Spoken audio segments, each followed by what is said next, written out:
Góðan daginn, ég heiti Halla og ég tala við ykkur aftur hérna í beinni frá Oxford þar sem ég á Skoll World Forum-ráðstefnunni. Hér áfram svo áhugavert að vera og margt að deila. Ég ákvað að vera aftur í samtali í beinni í dag og að vanda býði upp á að spyrja spurningar. Þannig að endilega setjið þær inn í athugasemdir ef ykkur eru. En í morgun var ég þess heiðurs aðnjótandi að taka þátt í samtali með 4 konum sem allar hafa lagt sitt að mörkum við að breyta heiminum og við áttum gríðarlega gjöfult samtal og hérna á eftir ætlar hún Micheal sem að stýrði þeim umræðum að koma og segja aðeins meira frá því samtali. En í samtalinu var til dæmis hún Mary Robinson, fyrrverandi forseti Íslands. Hún færði mér þessa bókagjöf, þetta er svona skemmtilegasta gjöf sem ég fengi lengi sem eru hennar eigin minningar frá sinni leiðtogatíð og hérna áritaði hana fyrir mig og eiginmaður hennar líka. Þannig að ég kom með gott veganesti í mitt framboð en þarna voru líka hugrakka konur sem að í rauninni berjast fyrir jafnrétti og annarri hugsun í löndum þar sem að ríkir mjög karllæg hugsun. Halla sem er frá Líbíu og er kona sem var með okkur hérna í gær í samtali fyrir ykkur sem ekki hafi séð og talaði meðal annars innflytjendamálin. Hennar sjónarmið eru mjög áhugaverð, ekki síst fyrir það að hún er kona af yngri kynslóð og hefur aðeins aðrar hugmyndir kannski þessi mál heldur en hafa verið viðraðar í gegnum tíðina. Og svo dóttir Desmond Tutu sem er sá mikli hugsuður sem er frá Suður-Afríku og hún vildi líka allt annarri sín hvernig hún hefur verið að berjast fyrir öðrum gildum og annarri nálgun með góðum árangri. Það búið að vera ótrúlega gaman að vera hérna og í gærkvöldi bauð Jeff Skoll sem er stofnandi Skoll World Forum okkur sem að leggja ráðstefnu lið til kvöldverðar í Oriel College hér í Oxford. Það var pínulítið eins og að vera í Harry Potter mynd að fara þangað í matarboð og þar var ég svo heppin að sitja til borðs með Micheal Green og Michael Porter sem báðir eru á leiðinni til Íslands núna í lok aprílmánaðar til þess að ræða það hvernig við förum að því að byrja að mæla eitthvað annað en hagvöxt. Hvernig við förum að horfa á samfélagslega framfarir sem eitthvað sem við mælum og setjum okkur markmið í.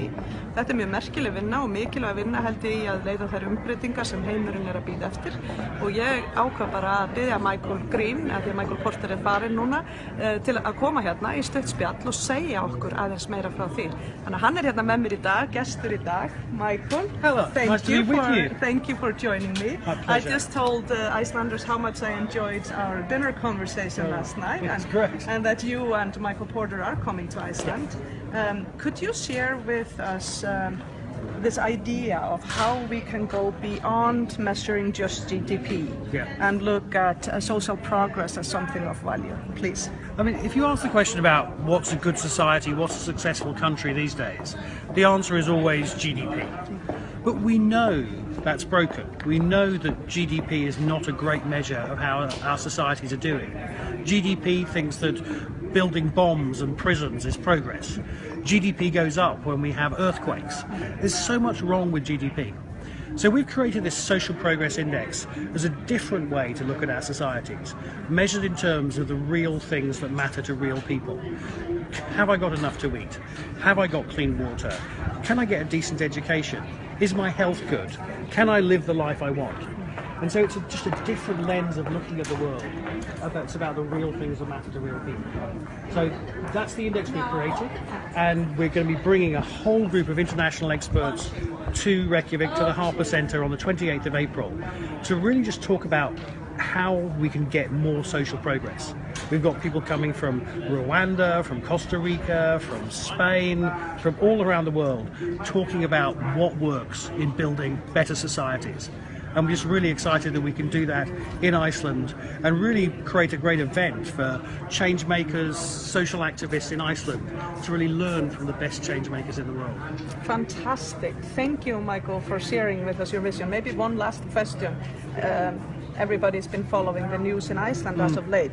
Would you be willing to share sort of your perspective on what's going on in Iceland and how maybe the social progress index could be part of the aftermath of our social contract being, I think, somewhat broken, or at least having some cracks in it right now? Well, I think this is the idea that we manage what we measure.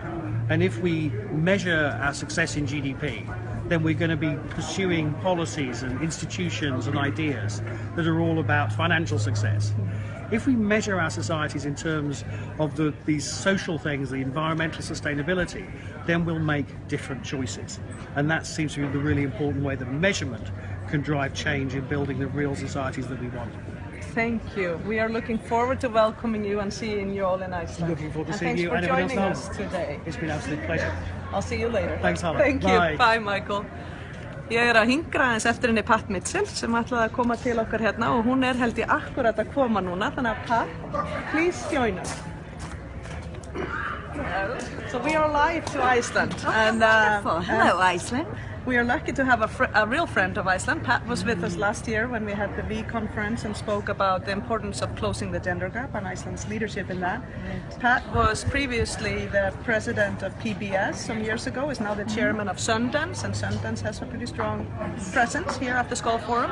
But what I wanted to ask Pat to talk to us about is, I have the book from Mary, is the conversation we had this morning. Would you be willing to share with Iceland what you think are the highlights from the conversation we had on leadership through adversity this morning?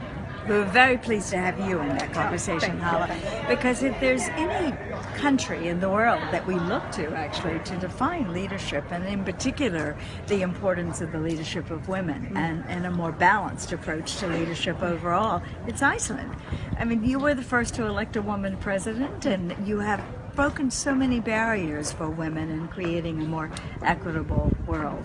And we looked at leadership from that perspective, didn't we? Yes. Trying to define what makes a good leader. Where do you find the courage and the commitment to lead through adverse times, of which there are many adverse times around the world? And how do we find the right way to rebuild trust between leaders and the people that they lead, as well as find our authentic voice as a leader? And I felt so much of what you had to say really made a difference there, as you talked about your roles as a mother, as a business leader, as someone who's been deeply involved in the community efforts. And I mean, you know, that, we bring all of that, don't we, as women, to our roles as leaders. So We do. we got a lot of that, but we could have taken another hour, don't you think? We could have continued. It was a very lively discussion, and one thing I took away from it was a little bit of a difference between generations in terms of views on the issue. And could you share a little bit about that, how we are sort of seeing the younger generation defining these issues, women versus men, differently? It was very interesting to have a millennial on the panel, Yes. wasn't it? And a millennial from the Arab world as well. But I thought what she said was, it really crystallized for me what has been this so-called described generational gap about leadership. There really is one, because this generation is, I hate to use this phrase, post-gender, but in some ways she said that. Yeah. She said, we're not looking at a leader as to whether they are a man or a woman. We're looking for a leader from their values. And clearly the world would be better if we did look at values first. And gender as part of the piece, part of the profile. But the one thing you and I and Mary and sort of added from our generation is that we're not at that place yet. And we still need to push the boundaries and the barriers, in my opinion, so that there's a more equitable description as well as presence of women and their voices and their experiences at every leadership table and position. And when we get to that point, of course we're looking at values, men and women. But I still feel like that extra push to bring a woman's perspective and experience to solving problems is needed, and it's not there in the numbers that it needs to be. Exactly. I appreciate this, and may I put you on the spot for one last question, because you come from the world of media, and some people have called you one of the most influential women in Hollywood. How is it, Pat, that the world now looks at Iceland after what happened just in recent days?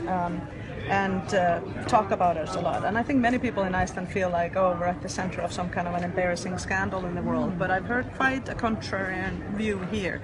Could you just tell us a little bit about how you view what's been going on in Iceland through the eye of someone who's been to Iceland and respects us, I believe, but also see that we are now dealing again with some challenges in our country?